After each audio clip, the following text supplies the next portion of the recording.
It's 1787. The Articles of Confederation have proven to be too weak to create a workable government. At the Philadelphia State House, now called Independence Hall, the same place where the Declaration of Independence had been signed 11 years before, for 4 months, 55 delegates from 12 of the 13 states met to frame a constitution for a federal republic that would last to today and beyond. Even before Shays' Rebellion, people had been talking about the need to strengthen the American government. When meeting at Mount Vernon, George Washington's home, he, James Madison, and others came up with the idea of convening a meeting of delegates from the states to amend the Articles of Confederation. This meeting happened in Annapolis, Maryland, but only 5 states sent delegates.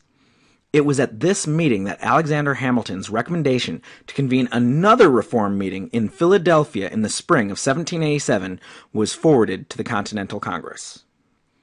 The states decided who they would send to the Constitutional Convention as delegates. Several prominent figures did not attend.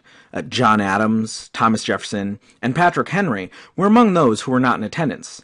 Henry, who once said, "Give me liberty or give me death," now said, "I smell a rat."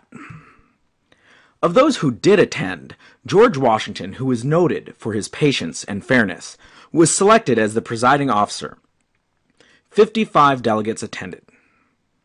Today, they are usually regarded as great sages, but the delegates were mostly lawyers, merchants, and planters who were there to represent their personal and/or regional interests.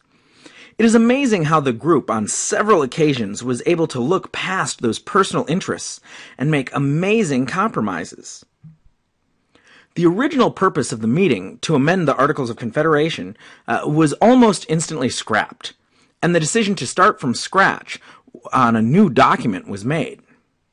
This decision proved to Patrick Henry all of his fears, and he fought tooth and nail against the ratification of the Constitution because the delegates had overstepped their purpose. The big question: how should the new government be formed? Well, there were 2 main plans. The New Jersey plan, this is the plan for the little guys. New Jersey isn't the smallest state, but it certainly isn't big. They came up with a plan that the little guys thought was fair. All states get an equal number of representatives in the new government, regardless of state size. Now, the Virginia plan, this is the plan for the big guys. Virginia is a big state with lots of people. The Virginia plan said that each state should gain representation based on population. This would, of course, mean that Virginia would get far more representation than New Jersey. The Great Compromise. Since both plans had a bicameral legislature, the answer was really quite simple. 2 separate houses would be established, one by population, as wanted for big states in the Virginia plan, and one where all states get equal representation, as wanted by the little states in the New Jersey plan. This compromise is why today we have the Senate, with 2 senators for each state.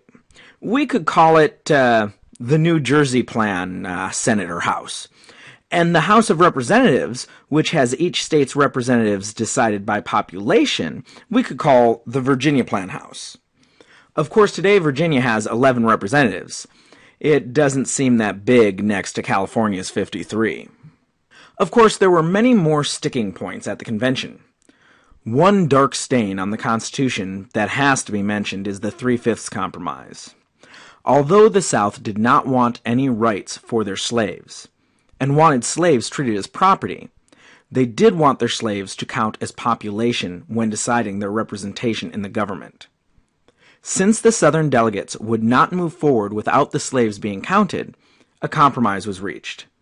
3/5 of the slave population would be counted towards the overall state population.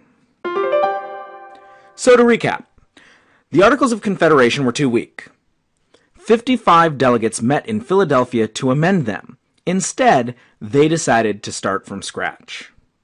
The Great Compromise was reached between the big states and the small states. The proponents of the